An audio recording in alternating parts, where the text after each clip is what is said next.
Radhe Radhe friends. ओम गम गम गणपते नमः। ओम नमो भगवते वासुदेवाय। माघ मास महात्म्य 18 अध्याय। माघ एक ऐसा माह जो भारतीय संवत्सर का 11वां चंद्रमास व 10वां सौर मास कहलाता है। दरअसल मघा नक्षत्र युक्त पूर्णिमा होने के कारण यह महीना माघ का महीना कहलाता है। वैसे तो इस मास का हर दिन पर्व के समान है, फिर भी कुछ खास दिनों का कुछ खास महत्व इस महीने में होता है। जो मनुष्य माघ मास में नियम पूर्वक एक समय भोजन करता है वह धनवान कुल में जन्म लेकर अपने कुटुंबजनों में महत्व को प्राप्त होता है। जैसे ग्रहों में सूर्य और नक्षत्रों में चंद्रमा श्रेष्ठ है, उसी प्रकार महीनों में माघ मास श्रेष्ठ है। माघ में मूली का त्याग करना चाहिए। देवता और पितर को भी मूली अर्पण नहीं करनी चाहिए। माघ में तिलों का दान जरूर करना चाहिए। तिलों से भरकर तांबे का पात्र दान देना चाहिए। जो मनुष्य माघ मास में ब्राह्मणों को तिल का दान करते हैं वह समस्त जंतुओं से भरे हुए नरक का दर्शन नहीं करते। श्री हरि नारायण को माघ मास अत्यंत प्रिय है।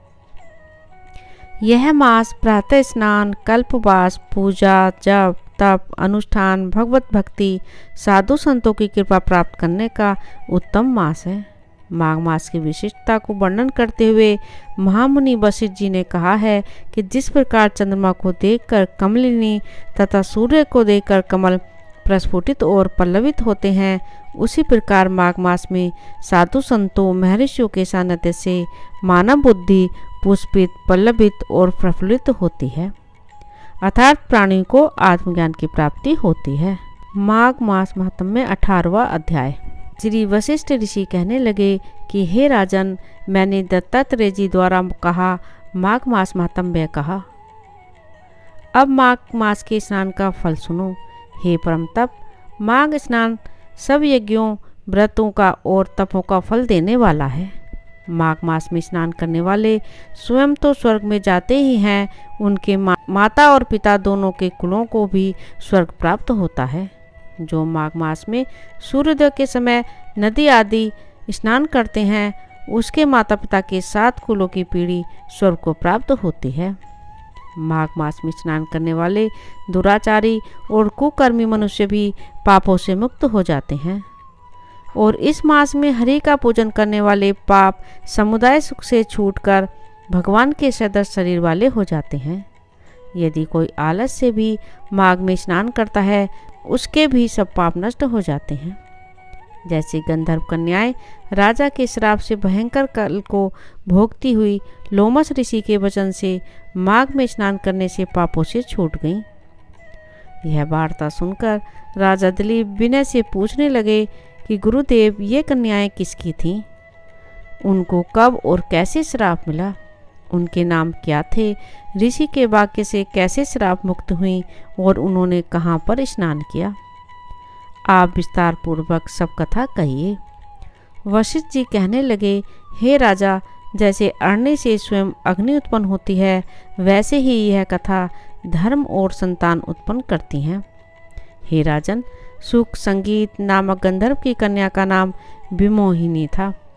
सुशीला तथा स्वरवेदी की सुम्बरा, चंद्रकांत की सुतारा तथा सुप्रभा की कन्या चंद्रिका, ये 5 सब समान आयु वाली तथा चंद्रमा के समान कांति वाली और सुंदर थीं।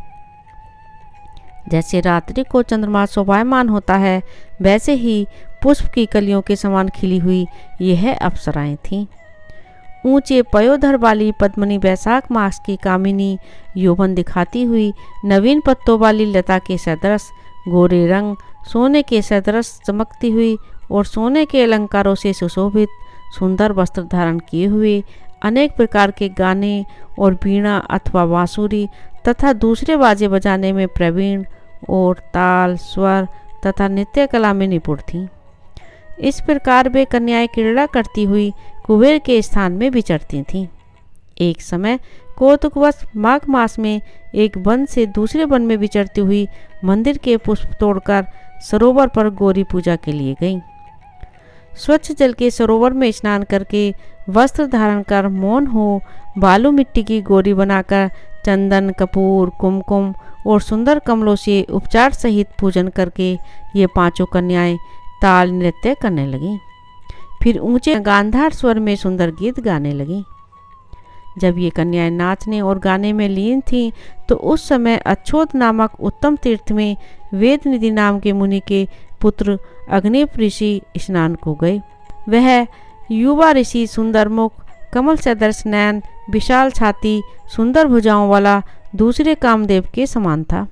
शिखा सहित दंड लिए, मृग चरम ओढ़े, यज्ञोपवीत धारण किए हुए था। उसको देखकर पांचों कन्याएं मुग्ध हो गईं। उसका रूप व यौवन देखकर कामदेव से पीड़ित हो देखो देखो यह ऐसा कहती हुई उस ब्राह्मण के चित्त में कामदेव का डर उत्पन्न करने लगी और आपस में विचार करने लगी कि यह कौन है। रति रहित होने से कामदेव नहीं और एक होने से अश्विनी कुमार नहीं, यह कोई गंधर्व या किन्नर या काम रूप धारण कर कोई सिद्ध या किसी ऋषि का श्रेष्ठ पुत्र या मनुष्य है। कोई भी हो, ब्रह्मा जी ने इसको हमारे लिए बनाया है। जैसे पूर्व कर्म के प्रभाव से संपत्ति प्राप्त होती है, वैसे ही गौरी जी ने हम कुमारियों के लिए श्रेष्ठ वर दिया है और आपस में यह तुम्हारा वर है, यह मेरा अथवा सबका, ऐसा कहने लगी। जिस समय उस ऋषि पुत्र ने अपनी मध्याह्न की क्रिया करके ऐसे वचन सुने तो वह सोचने लगा कि यह तो बहुत बड़ी समस्या उत्पन्न हो गई। ब्रह्मा, विष्णु, महेश आदि देवता तथा बड़े योगीश्वर भी स्त्रियों के भ्रमजाल में मोहित हो गए हैं। इनके तीक्ष्ण बाणों से किसका मान रूपी हिरण घायल नहीं हो सकता। जब तक नीति और बुद्धि रहती है तब तक पाप से बह रहता है। जब तक की गंभीरता रहती है, यम विधि का पालन होता है, तब तक मनुष्य स्त्रियों के काम रूपी बाणों से बिंधा नहीं जाता है। ये मुझे उन्मत्त और मुग्ध कर रही हैं। किन गुणों से धर्म की रक्षा हो सकती है? स्त्रियों के मांस, रक्त, मल, मूत्र से बने घृणित और अशुद्ध शरीर में कामी लोग ही सुंदरता की कल्पना करके रमण कर सकते हैं। शुद्ध बुद्ध वाले महात्माओं ने स्त्रियों के पास रहना कष्टकारक कहा है। सो जब तक ये पास आए तब तक मुझे घर चले जाना चाहिए। अतः जब तक वह उसके पास आई, वह योग बल के द्वारा अंतर्ध्यान हो गया। ऋषि पुत्र के ऐसे अद्भुत कर्म देखकर वह चकित होकर डरी हुई चारों ओर देखने लगी और आपस में कहने लगी कि यह क्या इंद्रजाल था जो देखते देखते विलीन हो गया। और वह विरह की अग्नि में जलने लगी और कहने लगी कि हे कांत, तुम हमको छोड़कर कहाँ चले गए? क्या तुमको ब्रह्मा ने हमको विरह रूपी अग्नि में जलाने के लिए बनाया था? क्या तुम्हारा चित्त दया रहित है जो हमारा चित्त दुखाकर चले गए? क्या तुमको हमारा विश्वास नहीं? क्या तुम कोई मायावी हो? बिना किसी अपराध के हम लोगों पर क्यों क्रोध करते हो? तुम्हारे बिना हम नहीं जिएंगी। जहाँ पर आप गए हो हमें शीघ्र ले चलो, हमारा संताप हरो और हमें दर्शन दो। सज्जन लोग किसी का नाश नहीं देखते हैं। माघ मास महात्म्य 19वां अध्याय मेरी अगली वीडियो में अवश्य सुने। राधे राधे। ओम नमो भगवते वासुदेवाय। मेरे इस चैनल को ज़्यादा से ज़्यादा सब्सक्राइब करें, लाइक करें और शेयर करें।